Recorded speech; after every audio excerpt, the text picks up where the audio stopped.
Well, next tonight, prison monitors have raised serious concerns about what they call deteriorating safety at a Nottinghamshire jail, which had 3 apparent suicides in as many weeks. A new report says violence and gang culture at Lowdham Grange are being fuelled by drugs and staff shortages. Here's our social affairs correspondent, Jeremy Ball. What's been going so wrong behind these Nottinghamshire prison walls? Almost 900 inmates have been sent to Lowdham Grange to be punished, but it isn't supposed to be dangerous. Today, the Independent Monitoring Board said an underlying economy of drugs and other substance misuse has made Lowdham Grange even less safe because it's leading to drug debts, which in turn are fuelling violence.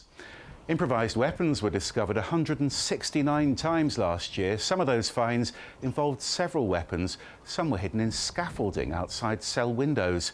That refurbishment was part of the problem because inmates were stuck in their cells for longer with less activity like exercise and education. And the volunteer monitors at Lowdham Grange say staffing's a problem too. They found a shortage of both prison and healthcare workers because many left when the jail was moved to a new contractor this year. Prisoners feel unsafe. They're telling us they feel unsafe because there are insufficient trained staff on the wings where they live. There is greater violence, greater use of weapons, with prisoner-on-prisoner assaults being up. And as a board, we are very concerned about the safety of prisoners at Lowdham Grange. This is David Richards, one of 3 inmates whose deaths the report describes as apparently self-inflicted, all within 3 weeks of Lowdham Grange changing hands. The old contractor, Serco, says there are lessons to be learned because it was the first time a prison had been transferred between private companies.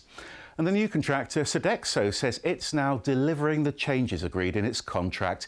It won't comment on the 3 deaths because they're still being investigated. But here's what one prison family's charity thinks.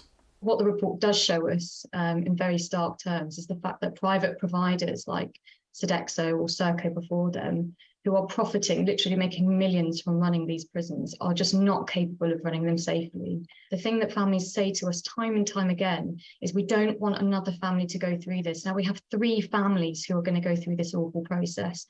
Today's report did praise this facility. It's called Inside Media.